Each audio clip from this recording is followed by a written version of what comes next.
Hi, everybody.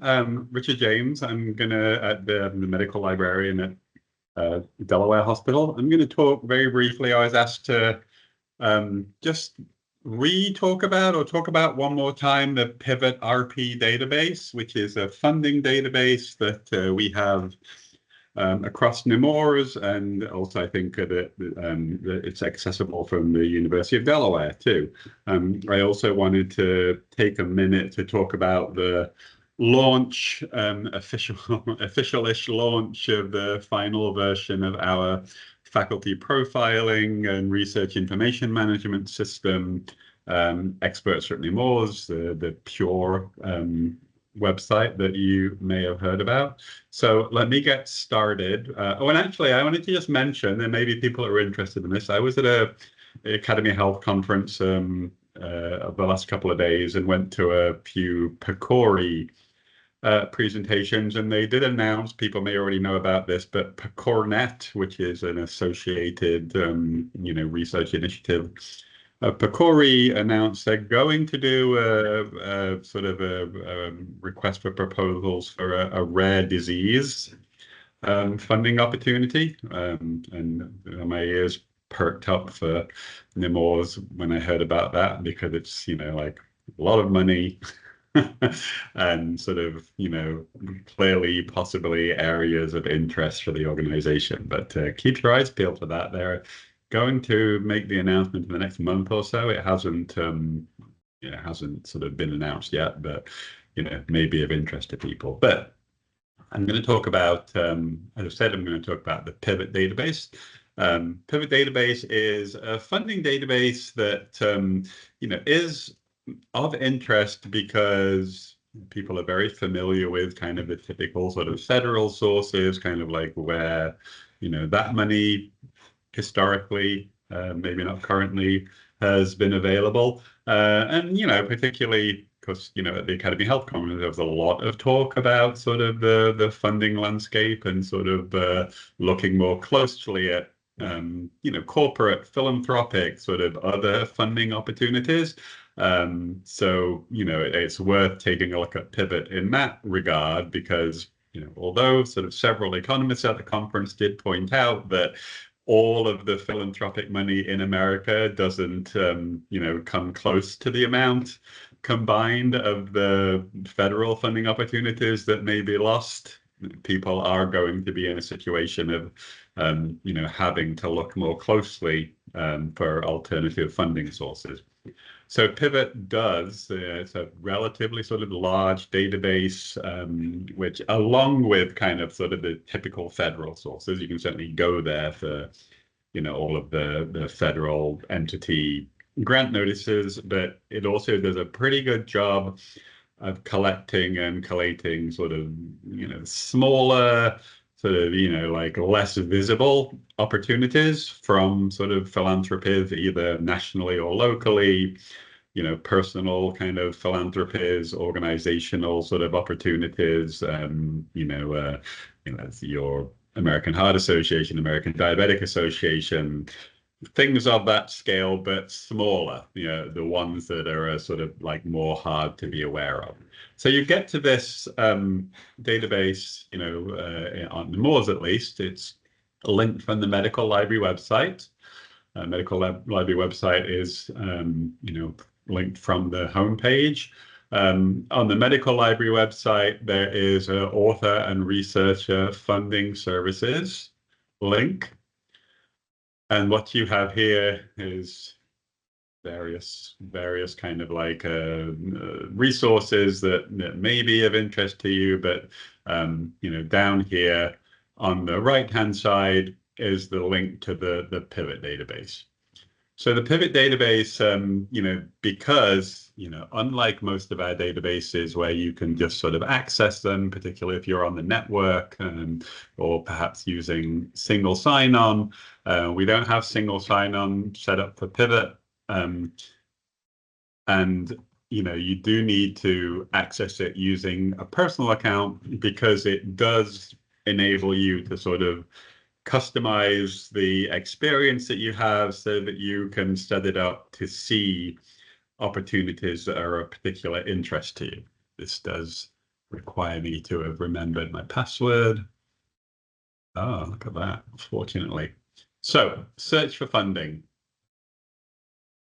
The Nemours version, it is sort of a little bit sort of keyed specifically to Nemours, but what you do here is that in your, your personal account, you can link your ORCID ID. It does sort of use, one of the things it does specifically is that if you, add your publications into your account, it will use sort of the metadata and sort of scanning of your own personal publications to identify grant opportunities automatically that might be of interest to you. It doesn't work so well for me because I largely do sort of a lot of scoping reviews across whatever topic I'm approached on. So my sort of research interests are not especially focused. But if you're working in sort of one particular area, as most people are, and you give it your ORCID information so it can analyze your publications, it will then automatically identify new funding opportunities that are associated with your research interests, which is not really a feature that anybody else has. So, and as you see here, once you've done that, it will sort of match with funding opportunities. Now, again, mine are sort of pretty meaningless, because of the type of work that I do. There's a lot of pediatric cardiology in here for similar reasons, and you get here. Again, these are also things that you might not, as easily identify. You can see things certainly you've never heard of. Travel awards, conference kind of attendance, things, the ability to go to a peer institution and, study with kind of a mentor, those kind of things. Here again, it's very broad, but you can see here, there are types of award here. So scholarships, conferences, research grants, types of organizations. So the professional societies, the associations, these are private foundations and nonprofits, which of various scales and scopes. And I think, again, these are the ones that it can be, super interesting. Again, additional filters that you can set up. When you set up a profile, you can say, I only want to see, the types of opportunity that are, suitable to me, sort of career level, the type of organization, the type of field, and also kind of this is a global international database. Obviously in many cases, the awards are scoped nationally or actually even regionally. You can set this up to, it's like mid-Atlantic states, Pennsylvania, New Jersey, US, Europe, globally. So here, like work or visit abroad grants to Dutch Heart Foundation. I'm probably not eligible for that. Sort of New Zealand, Australia, international travel fellowships. Now, you probably won't see those. You wouldn't see those if you went into your profile and took a look. But again, up here you can see, the various types of subject. If you want to just browse across large categories, you can do that. I might want to look at, library science, conference, invited papers, all of these things. Is a nice sort of single source place to look. So, I encourage you, take a look at Pivot. You can set up an account with them. You can work on the customization. If you need sort of assistance sort of navigating Pivot, do definitely feel free to reach out and touch base with me. And let me know if you identify an opportunity that works for you. We would love to hear always would love to hear sort of success stories. So, we don't often sort of get that sort of feedback that would be useful. If you've used one of our resources and it's made a difference, in your work or opportunities, sort of, please let us know. And that's sort of valuable data for us when we, go into budget cycles and whatnot. So just very, very quickly, just in 1 minute, I did want to just mention again, we did, after a long sort of contract negotiation period, we did sort of update our faculty profiling / research information system experts at Nemours Children's Health, which is now sort of robust enough. Essentially, we have like almost 700 faculty clinician profiles in here now.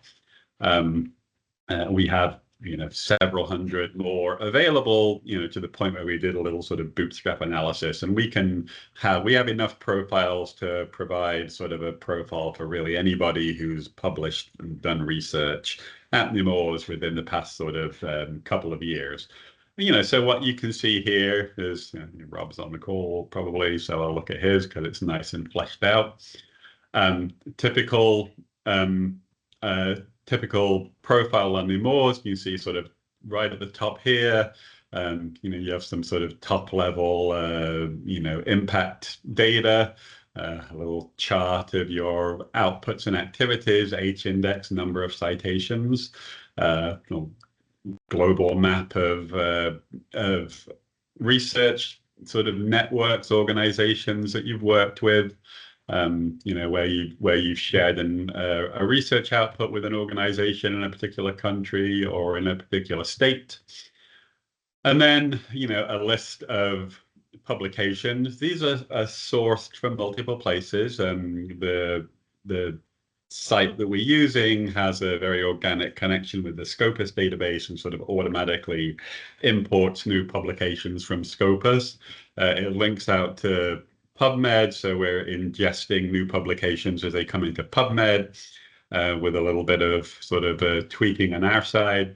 And then it will, certainly like within the sort of the first phase of development that we're about to go into, it will be both bringing in research works from people's ORCID profiles, presuming that they've set up their ORCID profile, according to the best practices that we've been sending out periodically.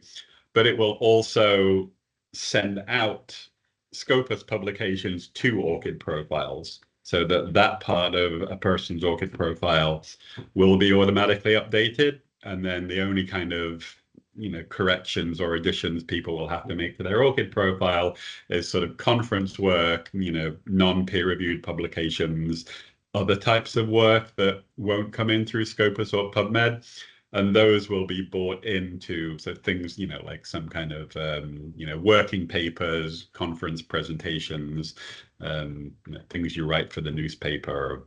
You can put really anything in ORCID, right? If you write a poem, you can put it in ORCID.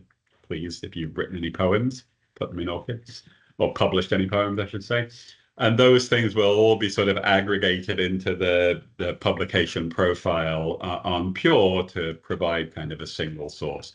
And again, there's some altmetric information. There's, a fair amount of additional data brought together in one platform. There's also there will be, again, in this sort of first phase of development that we're going to do, there will be a user portal. So this is the public profile.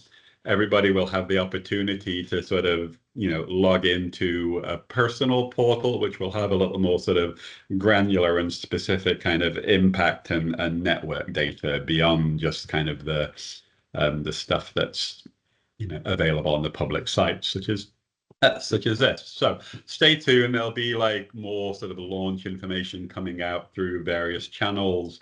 If you have questions about experts at Nemours / Pure, please reach out and let me know. And again, another kind of nudge to ask people to, keep their ORCID profiles up to date. So thank you. If there are any questions, please let me know, and I can let you get on with the rest of the call.